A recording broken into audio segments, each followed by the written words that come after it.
බලාපොරොත්තුව සහ නොපසුබට උත්සාහය ගැන අද දවසේ වැදගත්ම කරුණු ගෙනෙන අපේ කෙටි සාරාංශය තමයි මේ.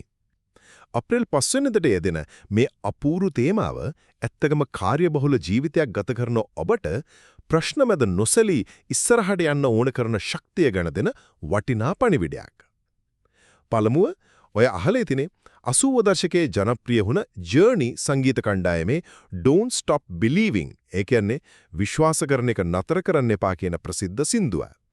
මේක අස්සේ ලොකු ඇත්තක් හැංගිලා තියෙනවා.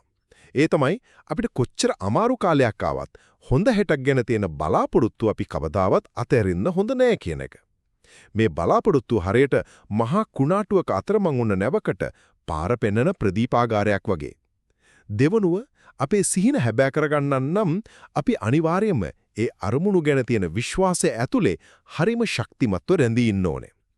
හැබැයි ඉතින් පොඩ්ඩක් හිතලා බලන්නකෝ අපිට ප්‍රශ්න එනකොටම මේ විශ්වාසය ඉක්මනින්ම අමතක වෙලා යන්නේ ඇයි කියලා. අපි ගොඩක් වෙලාවට ඉක්මන් ප්‍රතිඵල හොයන නිසායි එහෙම වෙන්නේ. ඉතින් ඒකයි අවසාන වශයෙන් අපි තේරුම් ගන්න ඕනේ බලාපොරොත්තුවක් තියෙනවා කියන්නේ නිකම් බලන් ඉන්න එකම නෙවෙයි කියලා. අද මහන්සි වෙලා හිටවන පුංචි පැලයක් ටික කාලයකින් දැවැන්ත වෘක්ෂයක් වෙලා පළදරනවා වගේ. අද දවසේ ඔයා දරන පුංචිම උත්සාහයත් හෙට දවසේ අනිවාර්ය ජයග්‍රහණයකට මඟ පාදනවා. ඒ නිසා ඔයාගේ ඒ සීන වෙනුවෙන් අදම ඉස්සරහට අඩියක් තියලා බලාපොරොත්තුවෙන් සහ නොසැලෙන ධෛර්යයෙන් යුතුව දිගටම ඉදිරියටම යමු.